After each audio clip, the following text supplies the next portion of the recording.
Howdy, hi. How are you? Hi, folks. It's us again. We're back. You asked for it. Or even if you didn't, we're still back. Even if you didn't. It's Race and Reed. We are Mixed Apes. Are you there? We're here. We're here with you. We're with you. We're here for you. Sure we are. We're in support of you. This is our music, lyric, challenge, and general bullshit and commentary podcast radio show we like to call You Should Know This Song. If you don't know it, know it. I'm tempted to recite a line from no movie, but I won't. Thank you. Do that, which just leaves everybody thinking, well, then why did you say anything, you That was idiot? kind of what I was thinking. We are here, live, outdoors, in lovely Wentzville at Race's Oasis on a hot Friday morning. Hot. It is hot. It's hot out. It's hot because it's really still. It's like dead calm. There aren't any leaves on any trees moving whatsoever. So There's what actually you hear bugs in the hanging in midair. They're hanging in midair. What you hear in the background is A fan. a fan to help us survive for a couple hours out here in the stagnant heat. But I don't want to make it sound like we're not enjoying ourselves, because why the hell else would we sit out here in the stagnant heat? We could be sitting inside in the stagnant cool. There you go. We're not doing that. We did unintentionally end up in matching mixtapes shirts today. Yeah, we have matching tops on. It's one of the cutest things you'll ever I'm kind throw of up in your retching mouth a little bit. too. Yeah, exactly. So anyway, we're here to share some largely BS with you. We do have a couple of things planned. Do you want to kind of take that? Well, I want to say thanks for listening, and please subscribe and follow and share with people you know who might be interested in this nonsense, and send us your comments and all that stuff. And then, well, I do have one goofy sideline item that I'll try to be brief about, but Yeah. I hope it's as entertaining as it is in my head. Some of you may very well know this, but my kid, Marshall of Apes, I'm going to call him Marshall of Apes, Sure, because he's my kid and I can, and I'm one of the owners of the Apes operation here, was watching Godzilla movies. He loves old Godzilla movies, and I could hear the screech of Godzilla in the background from some of the, like, I don't know, 60s or 70s era movies. And I was like, I never thought about it before, but how did they make that noise? The Godzilla screech. I went digging around, searching it up, and found, to my delight, I love this kind of thing, that, of course, there were people in the production crew, blah, blah, blah, in the studio who were involved in sound, messing around with things, and they came to a stand-up bass that they tuned down the strings and used, and I really want to understand, I didn't really see a good thread to explain how they sort of came to this and what other things they went through, not to good detail, but I'm super fascinated about it.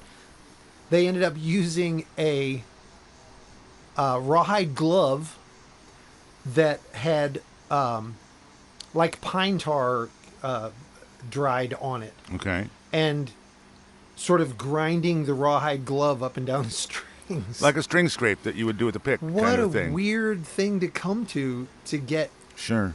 And to make that sound. And then later, because the scream of Godzilla it has at times turned into a growl, and there was rather an interesting, thread about after the 50s or 60s, they decided they wanted to sound like this when, American or Western movie makers started getting involved.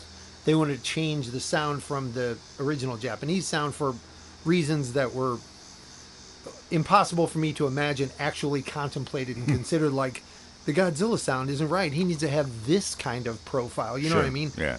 People get paid to do that. What? Yeah. So they used different things and some electronics, but then I think it was referenced like the late 70s, maybe early 80s, it came back to trying to get more of that original sound, but more screechy, and they were using like rusty car doors and shit like that to make the screeching sound, hinges. And I just thought all that was really fascinating and entertaining. The most entertaining of it, a whacked out rawhide glove on a detuned stand-up bass. Sure. I mean, that's just... There's cool stuff to play with in my head. I spent a lot of years working in warehouses and using what are commonly called tape guns. So you have 2-inch wide clear tape. Yeah. And it comes on a little tape gun. Or 3-inch, or Yeah. So the thing is that you want the tape to be tight. Yes. So I kind of, quote unquote, developed a technique in using them. Just no big deal, but like you're holding the tape on the box on one end and you have your thumb on the back of the roll. Yeah, adding so that when tension. you pull, you're adding tension, right? And you can get a pterodactyl screech out of that. Like, you get a great like. I can't even. I'm not even going to try to make the noise. But I'm if you have a tape familiar. gun at home and you want to play with this, you can get a really cool pterodactyl screech out of a tape gun. It's funny you mentioned that, and this is going to bore the piss out of everybody, just like all of this will. So, I'm very familiar with what you're talking about. The last warehouse I worked in did a lot of parcel packaging, and there were at times 3 guys, 4 guys tape gunning at a time, just all tape gunning together. I actually had to record it at one time on my phone just because all of the of these guys sounded like ripping people talking, the tape on top of it. It was just fascinating sound, fascinating sound. Well, that's been weird. Anyway, I could post that sound for everybody's enjoyment, and we wouldn't get copyright infringement problems. We have a few. We have a couple new apes. We do have a couple new apes. We have a couple of friends of the show. Diane, who's been a listener since day one, and is throwing a commentary at us several times and some corrections. She's the one who shared with us some of the stuff about Shel Silverstein and the other songs he had written. When we were talking about Dr. John's song, I believe. Yeah. That was famous. And then she said, "Oh, well, you should know about this and this and this." She knew all of those. She tossed them out at me. That's a beautiful thing. Yeah. So she got her shirt and her stickers, and she is officially of Apes, Diane of Apes. I'm gonna add a dumbass sound effect. Okay. In the editing for this, because every time we announce an ape, there should be some da da da da or something. There you go. Okay. Good idea. Okay, hold up. It's Reed of Apes cutting in here. We interrupt this broadcast to do the first introduction of our new congratulations sound effect, welcoming anyone officially inducted into the Mixed Apes family, crew, clan, and to remind everyone that Race of Apes just said, and I quote, "Good idea." Oh, surely somewhere in his feeble mind, he knew that shouldn't have come out of his mouth. You can imagine how sweet this is going to be for me. All I can say is, congratulations, Diane, and enjoy. You did it. Look at you. It's your Apes Day. Go crazy.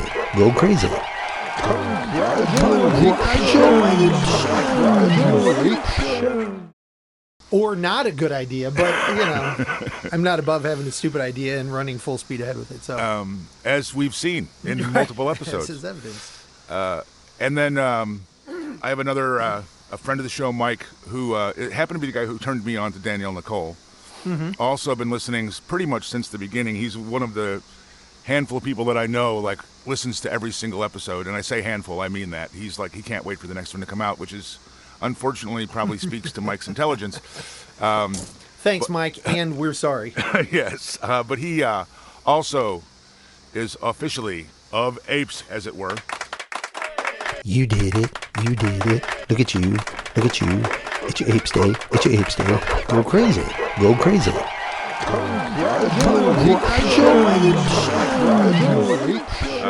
And he got his shirt and stickers, and he's good to go there. So we have we have a growing cadre of apes. Diane of Apes, Mike of Apes, and we don't want to forget to mention, because we're not certain that we did clearly, Wayne of Apes, who you might remember a few episodes ago was our first guest. Yes. On the show, guest player or whatever, guest apes. Go crazy.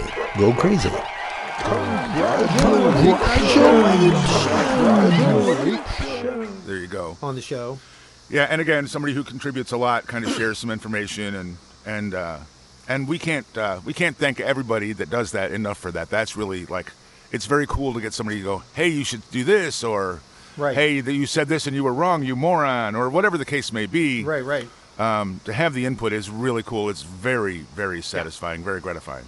Yeah. So welcome, you apes, you. Welcome, apes. And sorry, Wayne, I'm not going to give you a hoarse-throated bad trumpet impersonation, but you're a musician, so make your own. There you go. Okay, what we have up on the legitimate stuff for you on the Lazy Susan. Spin the Lazy Susan, won't you, Race? Who knows what a Lazy Susan is out there? Go ahead, raise your hand. Is something that I have kind of been sitting on and keeping to myself that I kind of wanted to spring on Race of Apes and those of you out there, because I just think it's a kick. I mean, I just think it is, and I didn't want to give it away for anybody to, specifically Race, for anybody to go look up if you didn't already know about it. So, Race, you may be aware of this. I'm taking a chance that you aren't. I was completely oblivious and just kind of smiling and laughing through the whole thing. I don't remember how I came across a few weeks ago this information regarding Dolly Parton and her 2022 induction into the Hall of Fame. Yes, I remember. Race is aware of it. That's the more minor aspect of the story here, the thread. So she was inducted, and are you familiar that she refused? Initially, yes. Initially, yes. she refused, and not in a screw you kind of way, in a very much I don't belong there kind of way. Right, I don't deserve this. Right. As it were her words. She was quoted. I don't deserve this. And then, are you familiar with what action she took after that?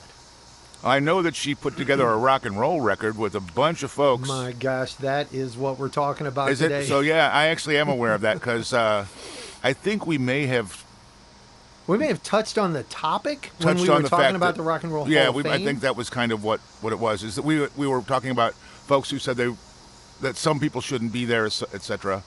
I think her name came up. Right. And I want to say that was the thing that keyed me to learn. But yeah, there's a whole rock and roll album, and she's got a bunch of people on it, man. You have the list? This album has 30 songs on it. Now, if you're anybody and Dolly Parton says, I would like to do your song and I want to do it as a duet with you my way or whatever, you're going to, slap yourself and wonder if you're Am I correct in remembering that there's a, give me a click to think of the name of the band, Sad Wings of Destiny. Who is that? I can't think of the name of the band all of a sudden. We talked about them having 50 years of music. Priest? Yeah, Judas Priest. Yeah, there Priest. you go. Thank you. I want to say she did a Priest tune. Yes. She and Rob Halford. With Halford. Yeah. I'm sorry it took me so long to get there, and we'll have to edit that out. And that's an element, a component of why I want to talk about this. And again, maybe plenty of you out there are familiar with it, but my gosh. How cool is it? It is so mind-boggling and so just enjoyable. And it's I remember enjoyable. reading that he was actually very flattered, not only that she was doing the tune, but that she wanted to do it with him. Right. Can you imagine anybody? If you're anybody, I mean, if you're... It's like Johnny Cash calling you up and saying, I want to do a song. If you're Jagger, or I can't even think of who would be at a level that if she called, they would wouldn't say no. just be flattered. Yeah. Just excited, adore the thought of it, So I mostly looked into this. I want to give credit where credit is due on a website called them.us. Is it the magazine? There's a magazine called it's the online, right? The online supermarket magazine, right. Yeah. News, culture, entertainment, style, community, sure. etc. There's a great picture of her with a rock and roll motif guitar in her hands at the microphone, and the band in the background on stage. It just kind of gives you the feeling. Anyway, so this article is dated to the time. Right. So just a few little tidbits out of the article itself that were enjoyable insights to me. The Jolene singer unveiled the track list for her upcoming rock album, appropriately titled ROCKSTAR. Ever the Generous Queen, Parton's latest album, is absolutely stacked with exciting collabs featuring 21 covers and 9 original songs. First off, hold on. 30 songs on an album, on a new album. 30 songs. Okay. And like the 30 songs. 9 that were written for the album would be an album. Right. But Right.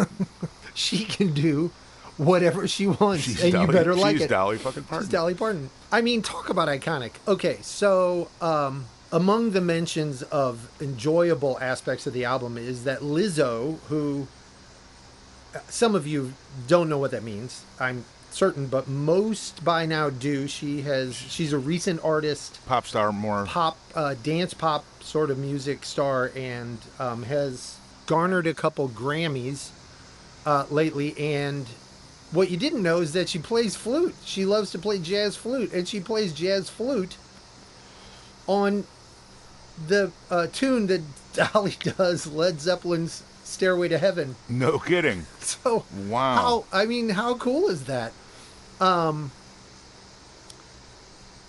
Rockstar also features, I'm quoting the article, Rockstar also features... Excuse me, who's the author of the article? Oh, hey, that's a good idea. Author of the article is Abby Montiel. Okay. And this is from May 9th, 2023. It's dated... A year and a half ago. But I like some of Abby's statements in here. Rockstar also features a fucking Beatles reunion, !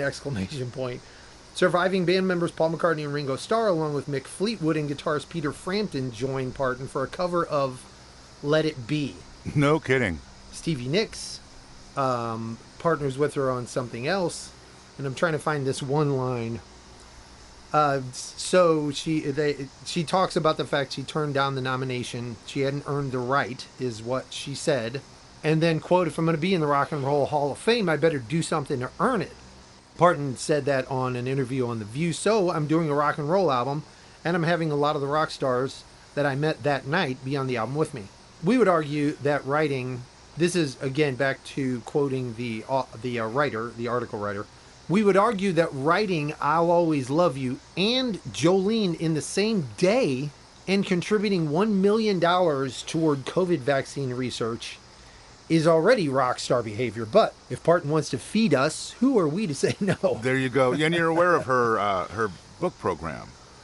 She provides books to underserved kids, and literally all you have to do is like go on the website and ask. Yeah. Yeah, and it's nationwide. I mean, it started out where she was from, and it got to be big, and so I mean, like, there are a handful of people that just everybody likes, that you can't talk bad about without pissing somebody off. Right. And she's in that handful. One of them. Yep. Right. Absolutely. Right. You better not say something sideways about Dolly. So I just want to quickly there are 30 songs, but I'll try to be fast here. And maybe I don't have to hit every one of them. But to give those of you out there who don't know about all of them, and I mean, just take a minute to go listen through we can't possibly put all 30 on the playlist. Right. But you can go to the album on YouTube and you can play it playlist style. Right. And maybe we put that link, just the link to the album. At the end of the playlist. At the end of the playlist. It is well worth going through and listening to what she did with the songs and the partnerships with these performers that she recorded. It's something. It's just so cool. To be clear, for the playlist, we won't have them individually. We'll have it as a separate at the end of the playlist, the entirety of the album. Link to the album that's posted on YouTube, playlist style. So Rockstar is one of the original songs, and she has Richie Sambora playing on that. And again, I'm skipping a few in here that don't have a partnership, so I can get through this with some expedience. Every Breath You Take partnered with Sting. Open Arms, the Journey song with Steve Perry. Magic Man, the Heart song with Ann Wilson and special guest Howard Lacey. Long As I Can See the Light with John Fogerty. Either Or with Kid Rock. I Want You Back with Steven Tyler from Aerosmith and a special guest Warren Haynes. What Has Rock and Roll Ever Done for You featuring Stevie Nicks and Waddy Wachell. Baby I Love Your Way with Peter Frampton. I Hate Myself for Loving You with Joan Jett and the Blackhearts. Wow. Night Moves, and Chris Stapleton partners with her. Chris Stapleton partners with her on that. And I love me some Chris Stapleton, but boy, I wish that was Bob Seger. I mean, that... Sure. I don't know what the reasoning there is or whatever. Chris Stapleton is just fantastic, but, you know, I'm a Bob Seger fan. Wrecking Ball with granddaughter Miley. Granddaughter? Yeah. No, not granddaughter. Goddaughter. Sorry, goddaughter. Yeah. Just didn't want to have to correct that later. The wrong word got later. in there and I didn't hear myself. Goddaughter Miley Cyrus. I Can't Get No Satisfaction with Pink and Brandi Carlisle. Keep on Loving You, the REO tune with Kevin Cronin. Heart of Glass with Debbie Harry. Don't Let the Sun Go Down on Me with Elton John. Tried to Rock and Roll Me with Melissa Etheridge. Stairway to Heaven with Lizzo and Sasha Flute. She does the Queen song We Are the Champions by herself. I just had to mention that. I believe that's a misspelling, Bygones, with Rob Halford of Judas Priest, with special guests Nikki Sixx and John Five. My Blue Tears with Simon Le Bon from Duran Duran. What's Up with Linda Perry. You're No Good with Emmylou Harris and Sheryl Crow. Heartbreaker with Pat Benatar and Neil Giraldo. I mean, I'm just cracking up reading this. Bittersweet with Michael McDonald. And finally, I Dreamed About Elvis with Ronnie McDowell and the Jordanaires. And then Let It Be with Paul McCartney, Ringo Starr, Peter Frampton, and Mick Fleetwood. And Freebird with Ronnie Van Zant, Gary Rossington, Artemis Pyle, and the Artemis Pyle Band. That's the track list. I mean, it's crazy. And I as you were saying them, I'm kind of there popping into my head how her treatment of that would be. And I don't think that there was one where I went like, yeah, that won't work. Yeah. You know what I mean? Yeah. I mean, it's just, the whole thing is just mind-boggling. I thought that was, even if 80% of the world knows it, and now 1% more of the world will know about it, it's totally worth it to me. Well, to spend first the off, time if our listeners equaled 1% of the world, we would be doing this in a air-conditioned studio with assistants. Right. On a floor overlooking some amazing city or something like that. And secondarily, it's not as cool and unique and all of it is. It's not surprising if you think about it. It's really not. Oh, you know, it's not, and maybe that's part of what's amusing about it, because I'm like, yeah, if she, you know, reading the first part of the article explaining the chain of events that led here, I'm like, yeah, if she decided that she wanted to do something on this scope, this is what would happen. Yeah. You know, you could pick this performer or that performer who you wish might have been in the mix or whatever, right? But what it ended up being is just right. It's so weird. How much of it did you listen to? Fascinating and enjoyable. I probably listened to 10 songs off of here, and just got a kick out of every one of them. How could you not? Right. You know what I mean? They have the Dolly Parton treatment. You know, she's Dolly Parton. Right. She's not going to sing like anybody else. Yeah. Like anybody else. I mean, there's no getting. You can take Dolly Parton out of the country, but you can't take the country out of Dolly Parton. But she's paying homage to all these songs, all these stars, all this material that's Rock and Roll Hall of Fame caliber material. And I mean, it's just badass. It's just badass. Yeah. So there you go. That's my. I was recently reading an article, listening to an interview rather with Jeff Skunk Baxter, session musician, played with Steely Dan, played with Doobie Brothers. Yeah. Did a whole. I mean, is a really, really phenomenal guitarist. Right. And apparently he was asked to do the guitar solo for the long version of 9 to 5. He had just done some other stuff that was as a session musician, sure, and that was breaking big, and they wanted his talents. And he came out to the session, and being a true session musician, he sat down and said, "Okay, what do you want me to do? Like, what do you expect of me?" Sure. And in many cases, it's a 1-4-5 blues tune. Just kind of go along and do, follow along. Do the fills. Do the fills, etc. you never know what they're asking you there for. Are you literally like there as the rhythm guitarist, or are you there kind of featured? And when he asked him, "What do you want me to do?" he said, "Well, you're Skunk Baxter.